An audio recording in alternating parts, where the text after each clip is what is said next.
What are you actually buying? This is a basic question, but it is a fundamental question that sometimes has a difficult answer.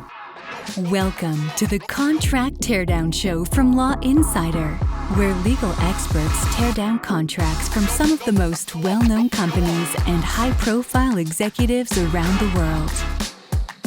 In this episode, in-house counsel Vincenzo Viglione contrasts two service contracts from Trane US and SVS Machines and Service.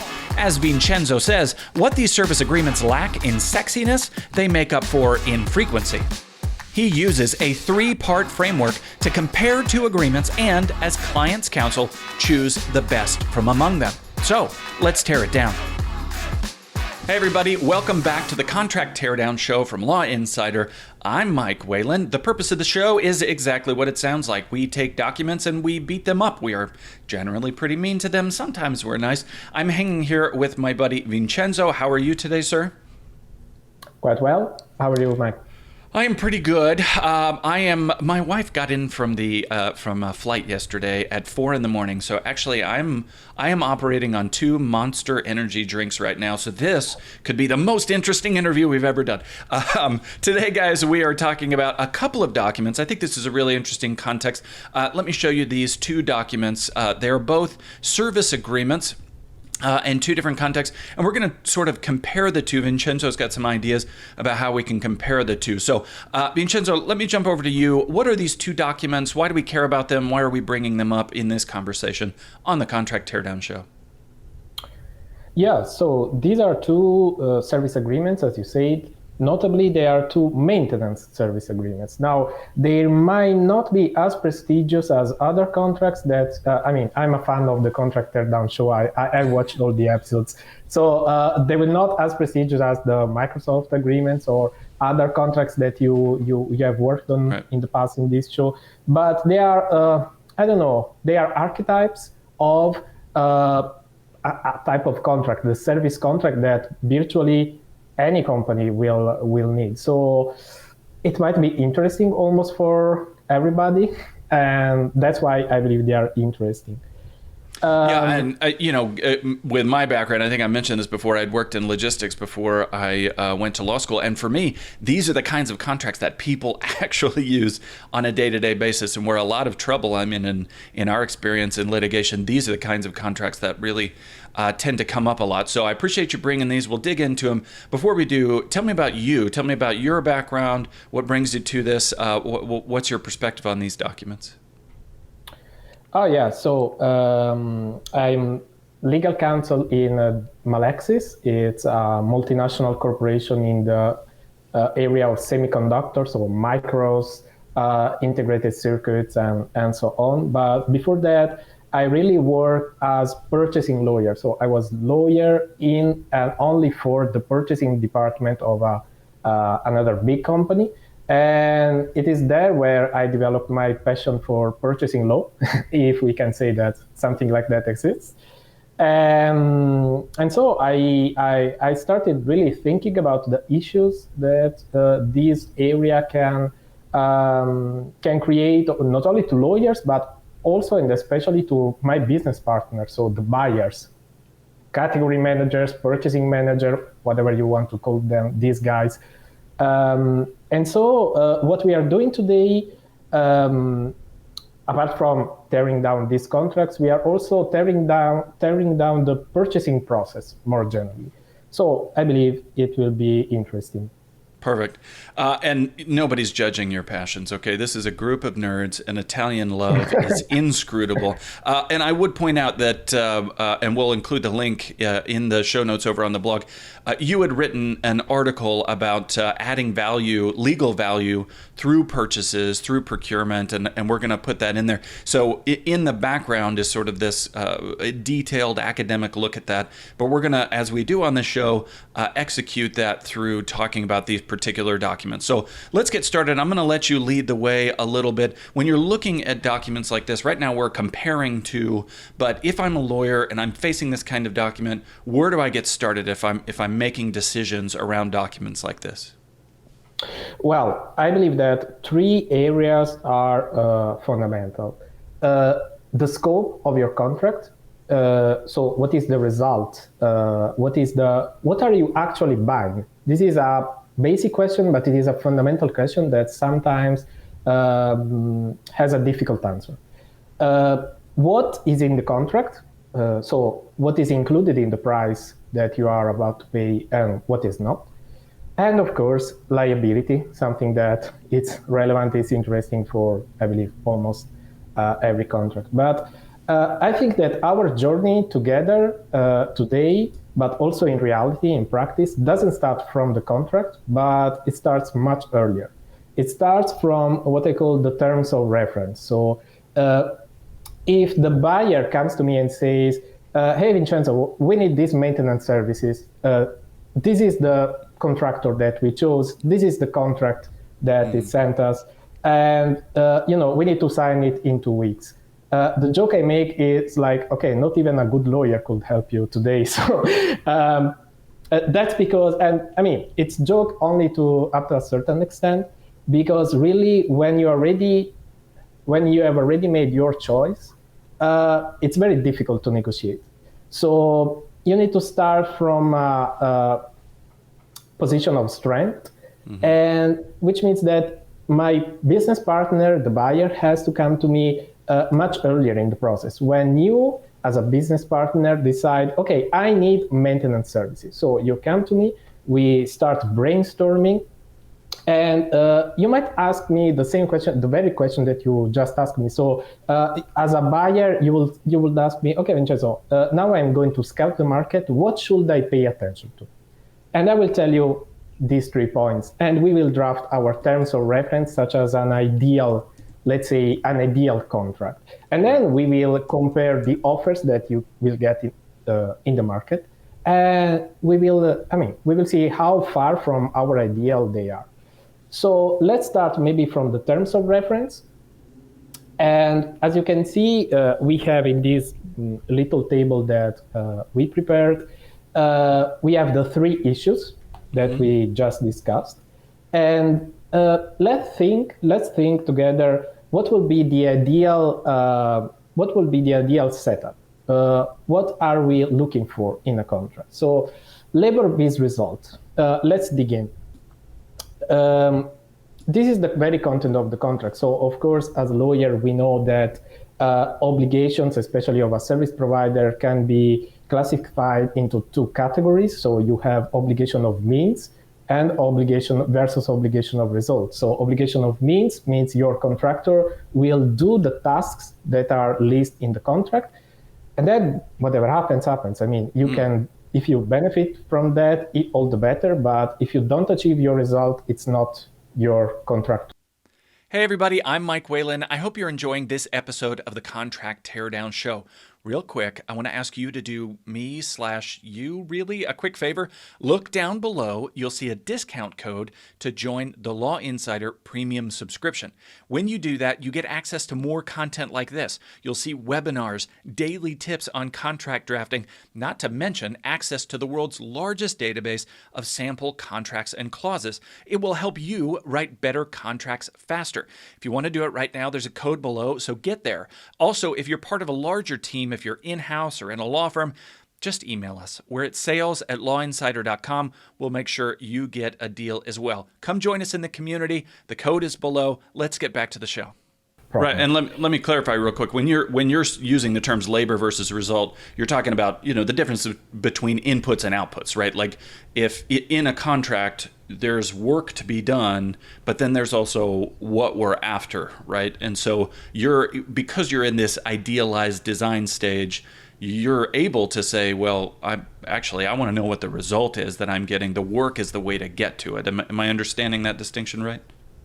Yes, that's perfect. So what I would like to see, of course, nothing forbids that you simply purchase labor. So the work, and then what happens.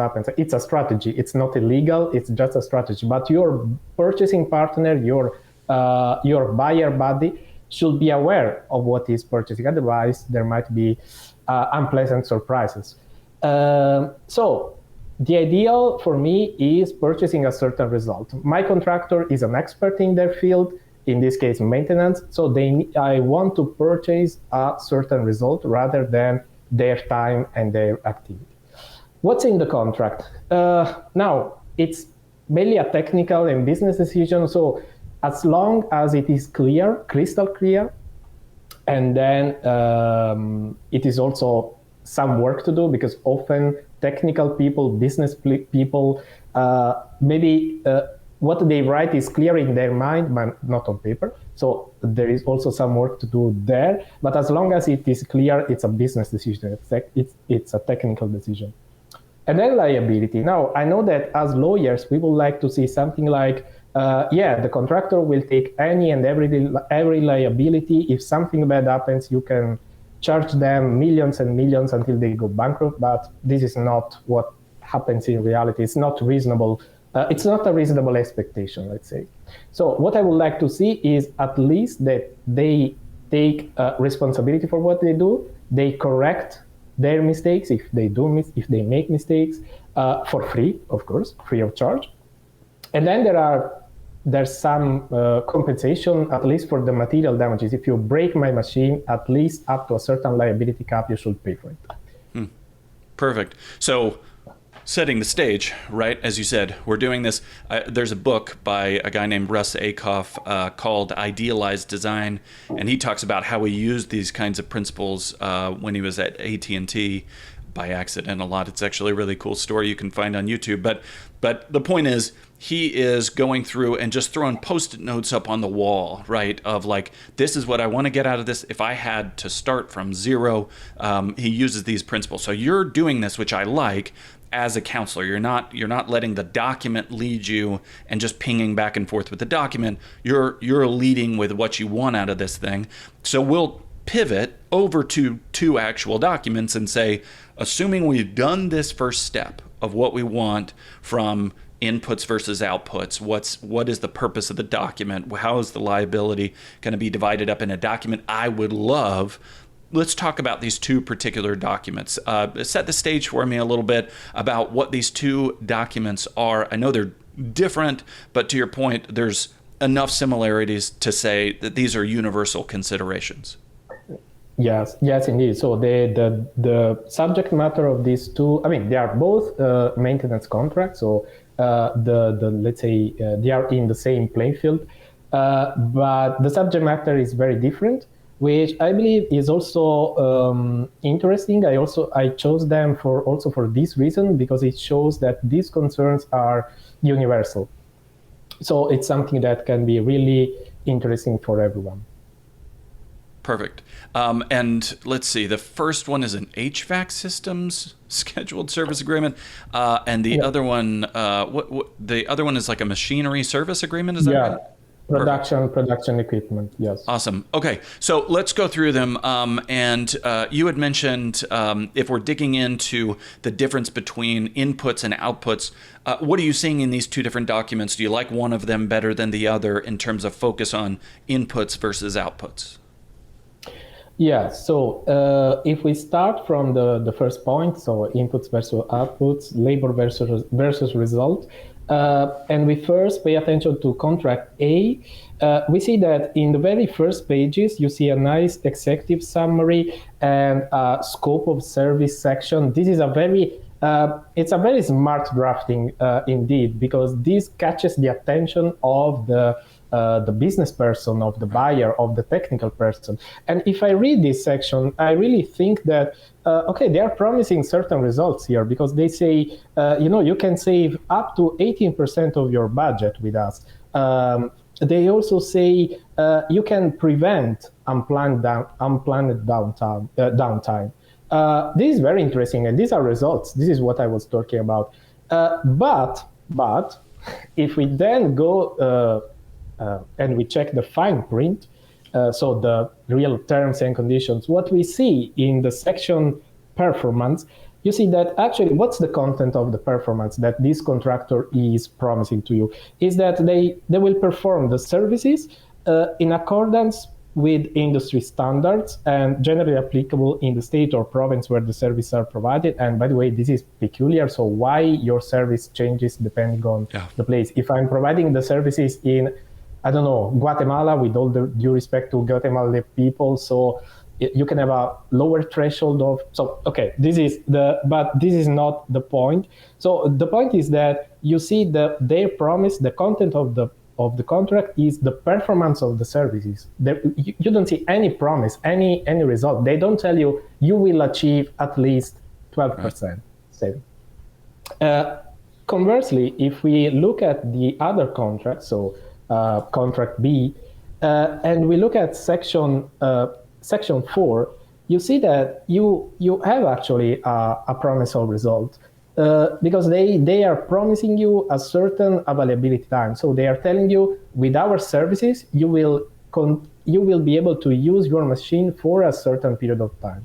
Now, of course, this has to be defined in the other sections, in the commercial and technical sections. But you see, the content of the contract here is result. So I think this is closer to our ideal and to our initial intention. Yeah, it's interesting because the first one, I think it's a Trane service agreement for the HVAC system. The first one is almost like half sales copy, right? I mean, I like it because it's written for the decision maker, for the manager. But to your point, when you get down to the substance of it, I mean, the first one is mostly sales copy, right? It's trying to get you to sign the agreement, but not necessarily outcomes based. So I like that distinction. Thinking about the next category where you're talking about what's in, what's out in the document, compare the two. Tell me how you feel about the difference between the two documents. Well, here I would say that they are both pretty well written. They are both pretty clear. You have in the first contract a nice appendix with all the possible services. Then I believe then they will be like ticked. So the actual services that you will purchase, they will be selected somehow. The same goes for the other contracts. So they are both pretty clear. If we look at in contract B to section 10, 17, 18, so you see pretty well stated what is the content of the contract, what we are purchasing. Of course, this has to be checked with your expectations. So we need to be sure with the business and technical partner that everything they need is in. But, and of course, they can be also improved. So this is a good starting point. Let's say I'm never have fully satisfied with what I have, so I always try to improve it. But it's a good starting point. So I would say they are good. They are both good from this point of view. Yeah, and to your point, I mean, it's an interesting distinction between the two of them because, you know, in the one case, in the Trane service agreement, a theme that keeps coming up in these conversations on the Contract Teardown Show is you need to go talk to the technical people inside your company, right? Because if they're going to give a list of this is what's included, then this is not, right? To your point, if it's inputs based, well, you need that technical know-how to know what inputs are the most important. Where with Contract B, to your point, the other agreement, you know, they're talking about outcomes. And so for them, you know, you just need to know that your machine's going to run. So good point on the distinction between the two of them and how much you need somebody technical in the company to come in and help you based on how that's drafted. The third category in the way that you're sort of framing this in terms of decision making is the liability category. Tell me about the distinction between these two documents. Are you seeing something that you like and don't like between the two of them? Yes. So first of all, in contract A, we see certain exclusions, and one which I really don't like. Of course, it is debatable, but personally, I will not recommend to accept it. Is issues that were already affecting the machine before they took over. They say, okay, these issues are excluded. I don't agree, because when a maintenance contractor takes over a certain piece of equipment, they do all the checks, and in fact, somewhere else in the contract you read that they will do this initial inspection. Afterwards, it's your problem. You are the expert. You need to check everything. I believe that once you take over, it's your machine to take care of. And if we look instead to the real liability that is offered to Section 11, you see that probably the liability that they offer is just correcting their wrongdoing. So they simply say, we will not, the compensation, you might receive compensation, but will not exceed the 12-month period preceding the date of occurrence for the service, and for the rest, we will simply try to make things right, let's say. Right. Very different is our other agreement. So they take actually full responsibility.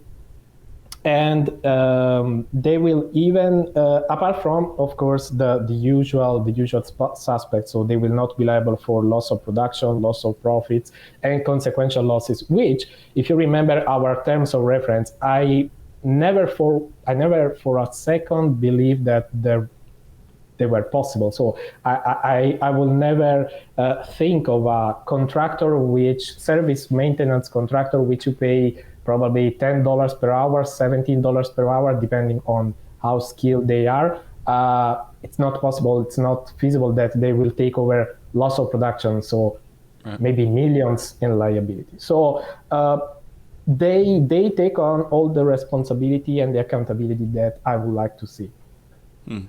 That's an interesting point, actually, because you did that idealized design step rather than going back and forth and negotiating a document just to feel like you won something, right? To push back and get some kind of liability that you don't actually care about. You're saying, I, as the legal, commentator on these documents, I'm not going to screw up this deal because of something that we didn't even care about 10 minutes ago. That's a really good point. The B, the other document, the shorter document, again, this difference between is it the labor or the result, I think is interesting if you go to section 19. Thinking big picture, what I like about this way that you've done this combination of doing some idealized design and then creating this sort of rubric, it makes it so you can make a decision as between two service providers, and to the point of your article, add value through legal analysis, right? Like you can say, this is better than that, and you're providing actual economic value. Tell me about how I might use this sort of rubric, this sort of thinking, when I've got an individual document and I'm saying yes or no to an individual agreement with a company. Well, even with an individual agreement, you have at least in your mind what is your ideal position, or at least your fallback position. So let's say that you have an individual, only one, you have an obligated choice. You only have one possible supplier. Again, difficult, but possible, especially maybe in the IT world. So the work you do, the preparation that you do in advance, maybe with your business and technical partner, is you build your contract playbook. So you detect issues that you that are really important. You set what is your ideal position, and then you think together, okay, what can we accept if we try, we insist, but then the supplier doesn't want to change their mind. So what can we accept? And then, and this is also important, in my opinion, you also define red flags. So something that you can really not accept. And it's important to have red flags. I believe it's important to have the flexibility of being able to say, okay, no, I walk away from this dealing. Because if you know that you need to sign the contract and you need to sign with that supplier, you're really in a tough position. So probably your process is not really robust if your process led you in that position, in that situation. Yeah, it reminds me a lot of when I did litigation. I would prepare clients for mediation, and we would always define in advance, like, what is our minimum bar that we want? What is an ideal? Like, if we could make this up from scratch, what does that look like? What's the distance between those two? By doing this process that you're talking about, where you're coming in with ideas and then, making the document react to you as opposed to you being reactionary to the document. It's a really interesting way to add value. Thinking big principles, I will say you scored this, and we'll share this table with you guys. You scored this. Tell me about the results of the scoring and the decision making between, do I use contract A or contract B in this case? Yes, this is a very basic scoring. So if you read the article, I also offer a more nuanced approach. You can also define a more complex set of scorings, but this is a very basic scoring. So I say, okay, is it more or less close to the ideal? The relevant provision in the contract or in each contract, is it more or less close to the ideal, yes or no? And you can see that contract B scores 3 points because basically I'm fully satisfied with all the three issues, how the contract tackles the three issues, while contract A, not really, not as good as contract B. But this is only from a legal perspective. Doesn't mean that we will go. The company will sign contract B. This is only one element because, of course, the buyer will have to consider the price. They will have also to consider the technical side. So maybe contractor A offers a cheaper price. They are maybe more reliable, more experienced. So it doesn't mean that you will go with contract B. But from a legal perspective, if I get to vote, I will vote for contract B. And just maybe one bigger picture thought. Sure. Purchasing, I believe, is very difficult. I believe it's more difficult than selling. So I'm talking about from a legal perspective, but also from a company's perspective. So because companies normally they sell only one product or service or one category of products or service, while they purchase everything from food for the cafeteria to HR services to IT. So I believe that purchasing is much more difficult, and this kind of interaction and of teamwork, they are really important to take the result home.